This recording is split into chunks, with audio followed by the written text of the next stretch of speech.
जिंदा लोग पकड़ाए गए किसानों के द्वारा, उनके बयान भी दिलवाए गए, उसके बाद में उनको मरा हुआ दिखा दिया गया। तो ये भी साजिश हुई है। उन लोगों के पास हथियार थे और हथियारों से वो लोग हमला कर रहे थे, वो लोग फायर भी कर रहे थे। मंत्री के द्वारा कुछ दिन पहले किस तरह का उल्टा अंगूठा दिखाया गया किसानों के विरुद्ध, खालिस्तानी कहते हुए किसानों को यहां से भगाने की बात, जिले से भगा के प्रदेश से भगाने की बात करते हुए। एक साल पहले हुए लखीमपुर के तिकुनिया कांड ने उत्तर प्रदेश और देश की सियासत में भूचाल ला दिया था। अब इस तिकुनिया कांड को एक साल पूरे हो चुके हैं। क्या इस तिकुनिया कांड का राजनीति पर असर पड़ा और उस राजनीति के साथ साथ समाज पर क्या असर पड़ा? क्या सोचते हैं उस इलाके के लोग जहां पर यह पूरी घटना हुई? हम उस गांव में ही मौजूद हैं, तिकुनिया के घटना स्थल, जहां पर 4 किसान और एक पत्रकार को रौंद डाला गया केंद्रीय गृह राज्य मंत्री अजय मिश्रा के बेटे आशीष मिश्रा ने अपनी थार से। हम इस समय पर स्थानीय जो लोग हैं, जो उस घटना के वक्त प्रत्यक्षदर्शी थे, जो भारतीय किसान यूनियन के लोग हैं, तमाम स्थानीय लोग मौजूद हैं, उनसे ही जानेंगे। सबसे पहले तो कि एक साल पहले से आज में कोई बदलाव आया है परिस्थितियों में? इस घटना के बाद बहुत बदलाव आया है। जो पहले यहाँ शोर शराबा था इनका टेनी जी का, वो तो सब खत्म हो गया ना। जो दबदबा था वो सब खत्म कर दिया, पब्लिक में है नहीं सब। और बाकी जो इन्होंने बयान दिया था वो आप जिले से बाहर कर देंगे, और हम पहले मंत्री बनने से और सांसद बनने से पहले क्या था, उसी को लेकर हम लोग विरोध प्रदर्शन कर रहे थे। शांतिपूर्वक प्रदर्शन हो रहा था यहाँ पे। और जब समाप्ति हुई तो उसमें जब यहाँ स्कूल से निकले हम लोग, पार्किंग हमारी साइड में थी, यहाँ से निकलते समय पीछे से 3 गाड़ियां आई और थार और स्कॉर्पियो और फॉर्च्यूनर कुचल दी, किसानों को चली गई। सर, आप उत्तर प्रदेश और उत्तराखंड के प्रभारी हैं भारतीय किसान यूनियन के। 2022 का विधानसभा चुनाव निकट था, उस समय पर कहा गया कि किसान पुरजोर विरोध करेंगे और इसका कहीं बीजेपी को बड़ा नुकसान हो सकता है। इसको लेकर के पार्टी भी बहुत सशंकित थी। क्या आप लोग जो जिस घटना को लेकर के गुस्सा था, क्या उसको उसका राजनीतिक तौर पर, अगर जो बीजेपी के खिलाफ विरोध था, एक तरफ किसान आंदोलन चल रहा था, एक दूसरी तरफ ये घटना, क्या उसको कुछ जनता के बीच में गुस्सा बरकरार है? हमारा विरोध तो केंद्र सरकार से था जी, क्योंकि काले कानून वापस नहीं कर रही थी सरकार और लगातार 13 महीने आंदोलन करना पड़ा। 750 से ज्यादा किसान शहीद हुए। तो हमारा विरोध केंद्र सरकार से यही था। वैचारिक विरोध था हमारा, हमारे कोई उनसे दुश्मनी नहीं है। वैचारिक विरोध था कि हमारे कानून जो हमें चाहे ही नहीं है, जो किसानों ने मांगे ही नहीं है, वो जबरदस्ती आप थोप रहे हो तो वो वापस ले लो। वो अगर टाइमली वापस ले लेते तो विरोध हम क्यों करते? हम अपने घरों को वापस आ जाते, ना हम 750 से ज्यादा किसान गवाते, ना हम यहाँ पे अपने 5 साथी गवाते। तो 13 महीने बाद केंद्र सरकार जागी, उसकी नींद से आंखें खुली, तो उसके बाद में उन्होंने कानून वापस किए। वो अगर टाइमली कर लेते तो नुकसान होने से बच जाता। किसान आंदोलन में जो उबाल आया और उसके बाद लखीमपुर के तिकुनिया में यह घटना हुई। तिकुनिया की घटना के बाद जी 1 साल हो गया है। यहाँ के हालात कुछ बदले हैं। जो अजय मिश्रा और उनके बेटे आशीष मिश्रा का ये कहा जाए कि खौफ था या लोग मानते थे, कुछ उसमें बदलाव आया है उनके राजनीतिक रसूख में? जी, पहले से कुछ तो बदलाव आए हैं, लेकिन अब भी कभी कभी जो है वो अपने पुराने जो उनका बना हुआ है कि हम गुंडे हैं या कुछ भी हैं, तो वो कभी कभी वो बात कह जाते हैं फिर भी। लेकिन अब उनके पास मंत्री पद है तो इसलिए भी उसका पद का भी दुरुपयोग भी करते हैं। और हम तो यही चाहते हैं कि उनका मंत्री पद जो जब चला जाएगा तब उनको बदलाव ज्यादा देखने को मिलेगा लोगों को। मंत्री पद को लेकर के आप लोग कह भी रहे थे कि पहले इनको मंत्रिमंडल से बर्खास्त किया जाए। देखिए, किसानों की आज भी मांग है, इनके 120 में मुलजिम है, इनको बर्खास्त किया जाए। और उसके बाद में एक मैं साथ में आपको ये भी कहूंगा कि जो हमारी मांगे थी उसमें अभी एक मांग वो भी नहीं पूरी हुई, जिसमें मृतक आश्रयों के बच्चों को नौकरी के लिए, सरकारी नौकरी के लिए बात थी, वो भी पूर्ण नहीं हुई। बाकी ये कहें कि मतलब यहाँ खौफ, इनका खौफ नहीं है। देखिए, सिख धर्म ये बेखौफ है, ये अन्याय के साथ लड़ना जानता है, चाहे मुगल का साम्राज्य के समय हो या आजादी के समय हो। ये कभी किसी खौफ ज्यादा नहीं होता, लेकिन अन्याय के साथ खड़ा, लड़ने के साथ बिल्कुल खड़ा है। हाँ, रही बात यह है कि अगर प्रत्येक व्यक्ति ये निर्णय लेगा न्याय के खिलाफ लड़ने के लिए, मुझे लग रहा है कि हिंदुस्तान के अंदर बहुत बड़ा परिवर्तन आएगा। क्योंकि जब तक हम अपनी बात सरकारों की तरफ पहुंचा नहीं सकते, मनवा नहीं सकते हैं और गलत नीतियों को हम स्वीकार कर लेंगे, तो मुझे नहीं लग रहा कि हम ये सिख कौम तो नहीं कर पाएगी और पश्चिमी उत्तर प्रदेश के लोग तो नहीं कर पाएंगे। बाकी मैं ये चाहता हूं कि हमेशा इन लोगों का भी, जो हमारे यहाँ के क्षेत्रीय लोग हैं, वो भी हमारा साथ दे रहे हैं। आने वाले समय में और भी जो भय था सरकारों का, जहां किसी पर दमंगई थी, वो खत्म होगी।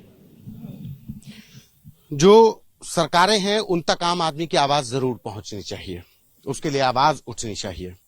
1 साल हो गया है, जो लोग शहीद हुए, किसान, पत्रकार या दूसरे परिवार के लोग, आप उन सब से जुड़े हैं, उस घटना के प्रत्यक्षदर्शी भी हैं, उनके आज क्या हालात हैं? आप लोग कभी सुध लेते हैं उनकी? बिल्कुल जी, हम परिवार के साथ खड़े हैं। 5 परिवार जो शहीद हुए हैं, हमारे पवन भैया और सबसे मुलाकात होती थी हर परिवार से। हम लोग कंधे से कंधा मिलाकर उनके साथ खड़े हैं। कोई जरूरत पड़ती तो हम लोग पहुंचते हैं, कि हम परिवारों से दूर नहीं है, परिवार हमारे साथ है। सभी जो जनता हमारे इलाके की वो भी हमारे साथ खड़ी है। सरकार ने जो वादे किए थे क्या पूरे हुए उन परिवारों के साथ? नहीं, भी वादे नहीं पूरे कर पाए। कुछ जो वादे किए थे, भी नौकरी की बात चली, नौकरी अभी नहीं की सुविधा रही है, और लाइसेंस जो बनने थे लाइसेंस बन चुके हैं, और घायल जो हैं अभी उनके कुछ बाकी पेमेंट अभी नहीं हो पाया घायलों को। सरकारी नौकरी नहीं मिल पाई, ये एक बड़ी बात है कि 1 साल पहले वादा किया गया था। सर, एक चीज आपसे कि राकेश टिकैत इस मुद्दे को लेकर के सबसे ज्यादा उन्होंने आवाज उठाई और वो उस दिन सबसे पहले पहुंचने वाले व्यक्ति थे। 1 साल बाद लगता है कि ये जो आवाज उठाने का जो तरीका है या आवाज उठाने की जो वेलोसिटी है वो कुछ कम हुई है? नहीं, ये संयुक्त मोर्चा की ही कॉल थी उसमें, पिछले साल भी तो संयुक्त मोर्चा की कॉल पे ही किसान यहाँ इकट्ठा हुए थे विरोध करने के लिए। तो अब भी जो संयुक्त किसान मोर्चा की बैठक होती है उसमें जो तय होता है, जो निर्णय लिए जाते हैं, तो उसी गाइडलाइन पे ही चला जाता है। अच्छा, एक सवाल ये कि क्या इस घटना का, चूंकि केंद्रीय गृह राज्य मंत्री के बेटे का इन्वॉल्वमेंट है और केंद्रीय गृह राज्य मंत्री के दिए हुए एक बयान को जिम्मेदार माना जा रहा है, क्या इस घटना का देश में तमाम, आप किसान नेता हैं और उत्तर प्रदेश और उत्तराखंड में आप भ्रमण करते रहते हैं, क्या इसका कुछ असर लोगों के बीच में है कि मंत्री और मंत्री का बेटा ऐसा कर गया? लोगों के बीच में तो है ही है, इनकी पार्टी के बीच में भी यही है। पार्टी के बहुत से लोग जो ये बयानबाजी करते हैं, उसमें इन्होंने जो बयान दिया था उससे इतनी बड़ी घटना हो गई, लेकिन इन्होंने उससे सबक नहीं लिया। उसके बाद में अभी कुछ दिन पहले फिर इन्होंने बयानबाजी की है।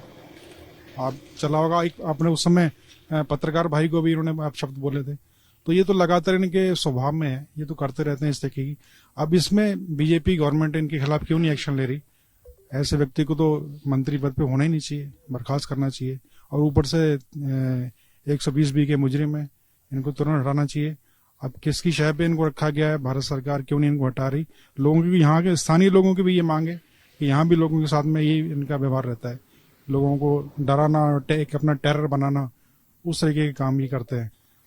और इन चीजों को सरकार को देखना चाहिए और इन चीज का संज्ञान लेना चाहिए भारत सरकार को। अजय मिश्रा टेनी के बयान से लोग आक्रोशित हुए और उसके बाद ये पूरी घटना हुई। आप जी, में एक छात्र नेता प्रभात गुप्ता की हत्या के ये दोषी हैं। उनके लेकिन लोअर कोर्ट से बरी हो गए थे। उनके राजीव गुप्ता भाई जो हैं, उनको 20 साल से न्याय नहीं मिला है। वो भी तिकुनिया में हत्या हुई थी, जिनको दिन दिहाड़े गोली मार दी गई थी। छात्र नेता, उनको भी अभी तक न्याय नहीं मिला है। वो भी बेचारे तारीख पर तारीख मिलती जा रही है। तो उस घटना को अब तो हाई कोर्ट में भी चैलेंज हो रहा है, हाई कोर्ट में अंतिम सुनवाई हो रही है। तो लग रहा है कि तिकुनिया में जो घटना हुई, 1 साल पहले जो घटना हुई, उसमें अब न्याय हो पा रहा है कि नहीं हो पाया?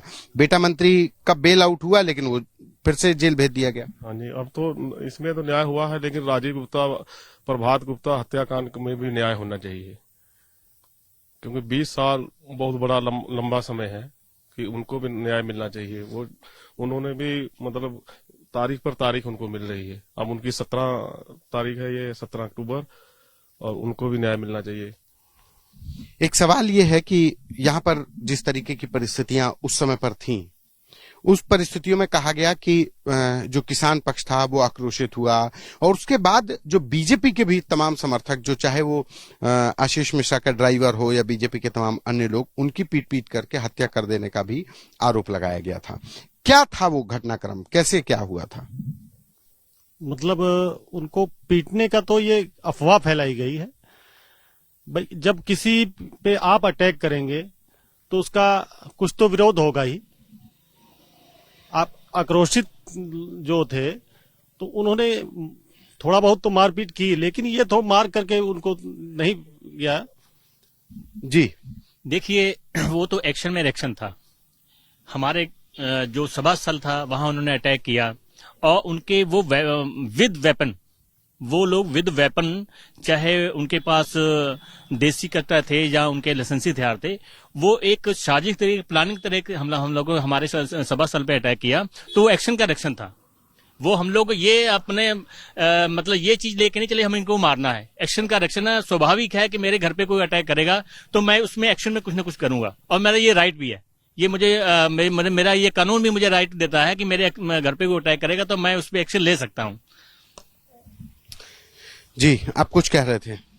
मैं ये कहना चाहता हूं कि जिस बात को लेके कहा गया कि किसानों द्वारा भी उनको पीट के मारा गया, ये बात गलत है। उन लोगों के पास हथियार थे और हथियारों से वो लोग हमला कर रहे थे, वो लोग फायर भी कर रहे थे। किसानों ने अपने आप को बचाने के लिए, जी, उसके वीडियोस भी हैं और गोलियों की आवाजें भी आ रही हैं। उनके पास हथियार भी, उनकी गाड़ियों में भी हथियार बरामद हुए हैं। किसानों ने अपने बचाव के लिए, वो बचाव में ही उनपे जो भी हुआ है उनके साथ बचाव में हुआ है। किसानों के द्वारा कोई किया नहीं गया। साजिश रच के वो लोग आए थे जिसमें के मंत्री खुद शामिल थे। मंत्री के द्वारा कुछ दिन पहले किस तरह का उल्टा अंगूठा दिखाया गया किसानों के विरुद्ध, खालिस्तानी कहते हुए किसानों को यहां से भगाने की बात, जिले से भगा के प्रदेश से भगाने की बात करते हुए किसानों को बुरा भला कहा गया। तब उसके विरोध में शांतिपूर्ण तरीके से किसान यहां पर प्रदर्शन करने आए थे, काले झंडे दिखाने आए थे। पर उसके जवाब में भी इस दबंग नेता ने अपने बेटे को स्पेशली उकसाकर और साथ में गुंडों को लैस करके हथियारों से फिर भेजा किसानों के ऊपर हमला करने के लिए भेजा, और साजिश में वो लोग कामयाब भी हुए और किसानों की हत्या भी कर दी गई। और उसके बावजूद मैं ये भी कहना चाहता हूं कि हो सकता है साजिशन उन्होंने अपने आदमियों को मार दिया हो। किसानों ने जिंदा लोगों को बरामद करवाया था, क्योंकि ये गृह राज्य मंत्री है, इसका दबाव है। जिंदा लोग पकड़ाए गए किसानों के द्वारा, उनके बयान भी दिलवाए गए, उसके बाद में उनको मरा हुआ दिखा दिया गया। तो ये भी साजिश हुई है। मुझे तो लग रहा है कि प्रशासन के ऊपर दबाव होने के कारण भी, प्रशासन को भी साथ मिला के या प्रशासन के कुछ लोगों के साथ मिला के ये बड़ी साजिश किसानों के खिलाफ की गई।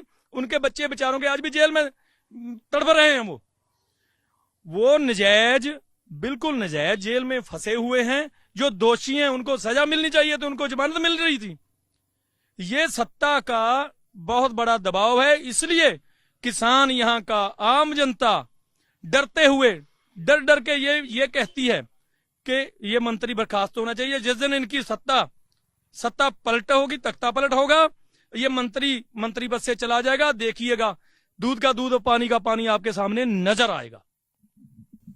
मंत्री हैं तो सरकारी मशीनरी भी उनके दबाव में है। यह आरोप इन लोगों का है जो 1 साल पहले तिकुनिया में हुई हिंसा के प्रत्यक्षदर्शी हैं और 1 साल से लगातार उन परिवारों के लिए लड़ाई लड़ रहे हैं, कानूनी लड़ाई लड़ रहे हैं, उनकी मदद कर रहे हैं। 1 साल बाद कहना बस इतना है कि इस पूरी घटना के लिए ये लोग मानते हैं कि केंद्रीय गृह राज्य मंत्री अजय मिश्रा का दिया हुआ वो बयान जिम्मेदार था, जिसके बाद किसान इकट्ठा हुए और जब वो घर जा रहे थे तो मंत्री के बेटे ने उनको थार से रौंद डाला। कैमरा पर्सन संजय के साथ संतोष कुमार, यूपी तक।